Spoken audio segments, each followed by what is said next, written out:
Hi guys, Sarah, the Real Simple Mama here.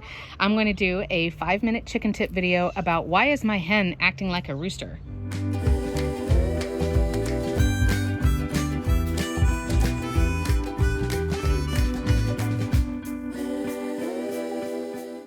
And I posted a video recently, a 5-minute chicken tip video about how to be the best rooster for your backyard flock.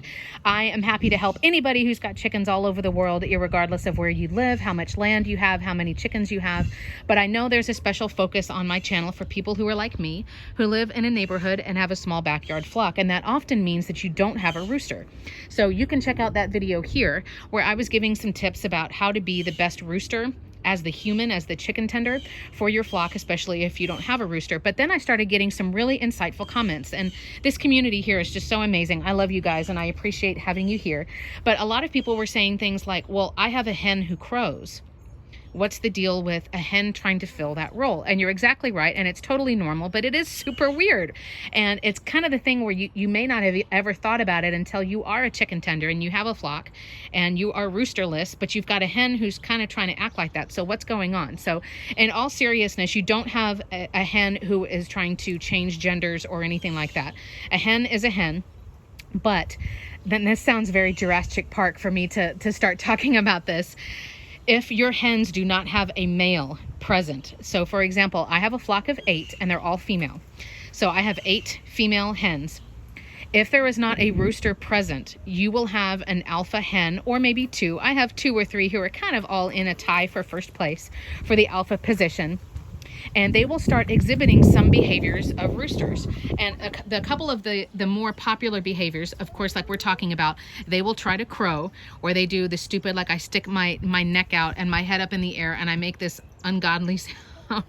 And the first couple of times that I've heard it from a few of my girls, like at first I was horrified, like what is that? And me freaking out like, oh man, I hope the neighbors don't get mad, like and the other thing was me just completely coming out and laughing at my hens because they sound absolutely ridiculous, right? It sounds like an old man like clearing his throat, or like a teenage boy going through puberty, you know, like it just sounds totally ridiculous. But it's totally harmless and it's totally normal. And what they're trying to do is establish that like you can look to me as the alpha, because in a lot of flocks, even flocks who do have roosters, and in other animals as well, I mean, even mammals like wolves and elephants, a lot of times the alpha is not a male. So you being the rooster in the flock, that doesn't automatically mean that you're the top person or the top animal in the spot. Sometimes it's a female, even if there are males present. So the alpha hen will sometimes crow. The other thing that you'll see, and I know this can be a little bit more disturbing, like what do you think you're doing, is the alpha hen, or the one who is assuming that role, they will sometimes try to mount your other hens. And it's like, I don't know if you know what you're doing. Like obviously because they're a female, they're lacking the male genitalia, so they're not actually going to impregnate your hen. Your hen is not going to start having baby chicks because another hen mounted her. But it's not really about the actual act of reproduction, it's about that act of dominance. Does that make sense? Like I am mounting you because I am the dominant bird and you are my submissive.